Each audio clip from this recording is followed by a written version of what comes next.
Saryn has the most potent self-heal in the game. Entirely automated 5 grand healing per second. Keep watching. Welcome to the Warframe broadcast. I'm your host, Simtexagon, bringing you a nice story. We all know that Saryn is insanely overpowered. Even this news outlet has discussed the former ad nauseum. Only recently, however, did it come to our attention that shield gating is an option and not a necessity. It turns out, to no one's surprise, that Saryn is in fact also an amazing health tank.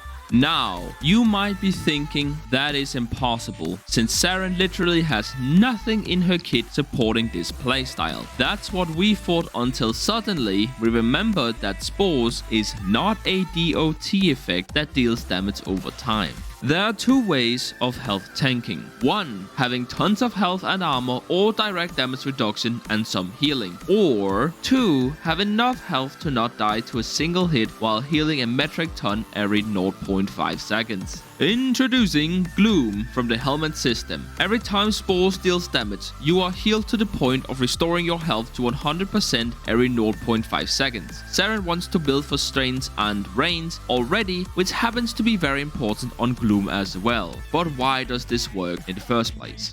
Gloom allows any Warframe or Tenno standing inside the radius of Gloom to heal for a percentage of the damage dealt, but not all damage counts. Direct or AoE weapon damage counts, but damage over time effects from weapons does not count. However, direct or AoE damage from Warframe abilities does count. Lingering effect on the ground dealing damage also counts, but damage over time effects of abilities do not count. Strictly speaking, Spores are not a damage over time, because corrosive, which is the damage and status type of Spores, is not a damage over time. The Spores are entities belonging to Saryn, which incidentally deals damage periodically. This may only work on a technicality, but it does work nonetheless, so let's take advantage of it.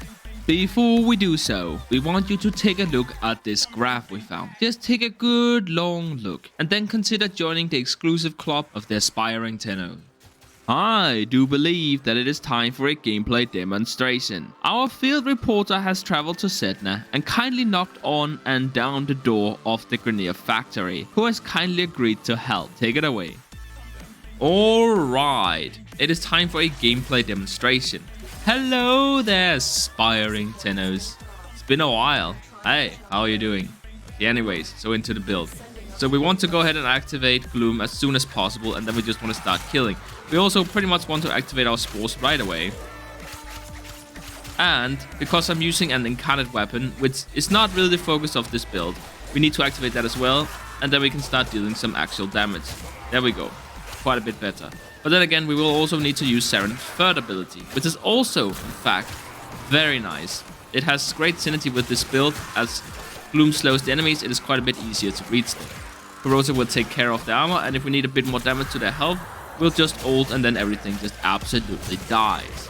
Okay, but anyways, let's talk about the build itself and how it actually works. Now, I need to talk about, Gloom, and the way that it works. Gloom is a channel ability, and as we kill more enemies, we will get more ability strength because of our mold augmented, right? The way that Gloom works is that it will keep using the ability strength you had when you cast the ability until you cast another instance of it.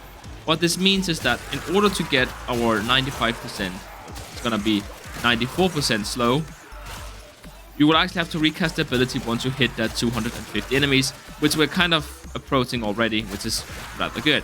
I at least want to do that, so if we could, that would be amazing.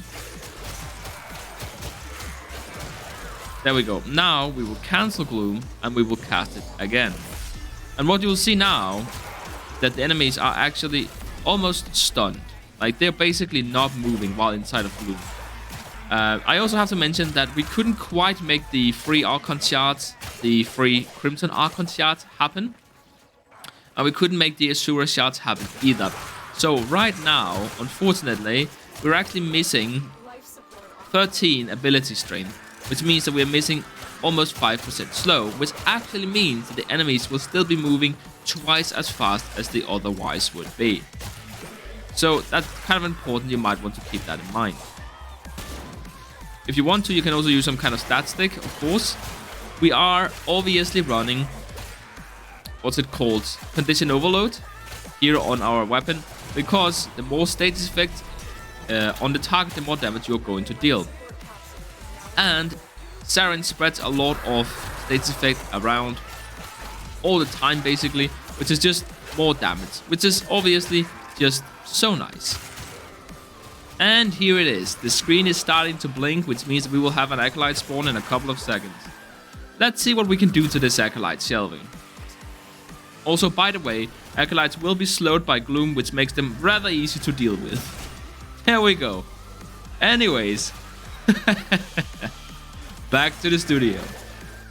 Sublime. Now, let's take a look under the hood. Yes, this build does use 3 Umbra mods. You do, however, not need an Umbra Former, though it would be a worthy investment, as that would allow us to use Prime Sure-Footed as well. We are running the adaptation for that 90% pure damage reduction while building for both health and armor. Just to be sure that we all know, the Umbra mods become more powerful the more you have on your build. We would hardly recommend dropping any of them.